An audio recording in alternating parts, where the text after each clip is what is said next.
Kepekan Kuala membeli bingka, sayang pesanan terlupa sudah. Majlis bermula tirai dibuka dengan alunan mada yang indah. Bismillahirrahmanirrahim. Assalamualaikum warahmatullahi wabarakatuh. Saya Aini Sofia binti Muhammad Saiful Saadi, pelajar tingkatan 3 dari Sekolah Menengah Kebangsaan Datuk Muhammad Yunus Sulaiman, ingin menceritakan tentang buku yang bertajuk Seruling Anak Gembala, karya Rejab F.I. Buku ini mempunyai 12 bab dan 62 muka surat. Buku ini diterbit pada bulan Disember 1987 oleh Kompas Publishing Sedirian Berhad. Baiklah, sebelum saya menceritakan lebih lanjut tentang isi kandungan buku ini, marilah kita mengenali serba sedikit tentang penulis buku ini. Nama yang diberi ialah Rejab bin Ismail atau dikenali dengan nama pena Rejab F.I. Ialah seorang penulis dan penyair Malaysia yang berasal dari Perlis.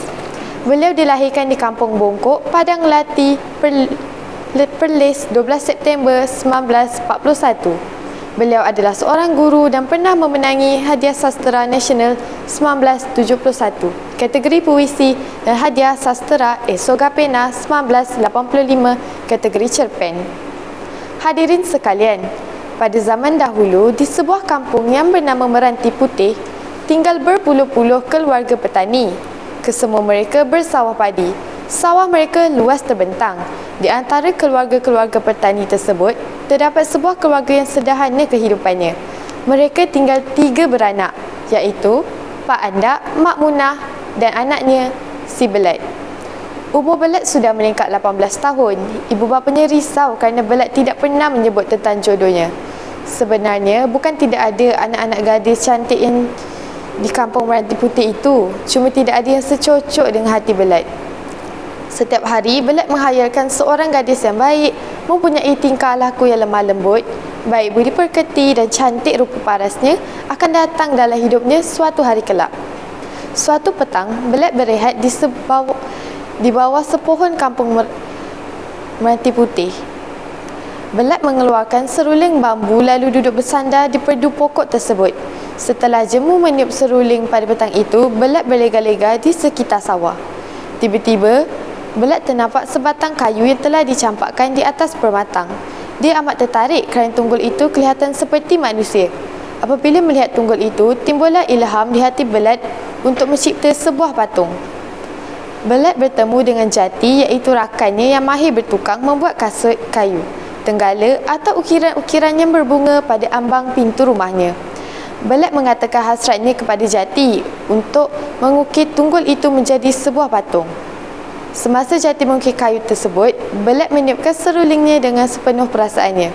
Daripada irama itulah dia mengumpul ilham untuk mengukir kayu. Petang itu masih awal untuk mereka pulang setelah menyiapkan ukiran patung itu. Ketika itulah muncul Lela, anak penghulu kampung itu, di hadapan mereka. Belat menunjukkan hasil karya Jati yang baru siap beberapa minit lalu. Lela melihat patung ini seolah-olah hidup. Lela mengemukakan cadangan untuk dia menjahit pakaian tersebut buat patung itu. Mereka semua bersetuju dan pulang ke rumah masing-masing. Lela menyerahkan bungkusan pakaian yang telah siap dijahit kepada Jati. Lela juga membelikan patung itu sepasang gelang, seutas rantai dan sepasang subang emas. Masing berasa kagum melihat patung yang berpakaian selengkapnya. Hayalan dan impian mereka terus subur dan berkembang. Belat menghayalkan patung itu merupakan seorang anak gadis yang diidamkan selama ini. Manakala Jati pula menghayalkan patung itu merupakan seorang puteri raja yang amat jelita. Sementara Lela pula menghayalkan patung itu adalah puteri dari kayangan. Belat meniup dengan penuh perasaan. Dalam suasana yang mengasyikkan itu, tiba-tiba mereka nampak patung gadis itu bergerak. Dan akhirnya menjelma seorang gadis yang cantik dan lemah lembut tingkah lakunya. Belat, Jati dan Lela sungguh takjub dan tercengang. Akhirnya, dengan persetujuan mereka bertiga itu, gadis itu diserahkan kepada Tok Penghulu kerana mereka yakin Tok Penghulu akan dapat memberikan keputusan yang seadil-adilnya. Siapakah yang berhak menerima gadis tersebut? Tok Penghulu membuat kenduri dan menjemput penghulu-penghulu untuk meneruskan upacara meminang antara puteri seruling buluh dengan mana-mana anak muda yang berhak berkahwin dengannya. Hari yang dinanti-nantikan telah tiba. Tok Penghulu sudah mendengar kesemua pendapat. Namun, dia masih merasakan bahawa ianya masih tidak adil. Akhirnya, puteri tersebut bersuara. Puteri tersebut menyatakan bahawa dia memilih Lela. Kerana Lela telah membelikan pakaian dan perhiasan, maka puteri tersebut menganggap Lela seperti suaminya. Akhirnya, mereka bertunang dan keluarga anak-anak muda itu juga menerima dengan baik pilihan dan alasan puteri itu. Belat pada malam itu pulang ke rumahnya dengan membawa rasa duka. Sejak itu juga, Belat sudah tidak menghiraukan dirinya. Belat akhirnya memutuskan untuk mengembara dan mencari jodoh.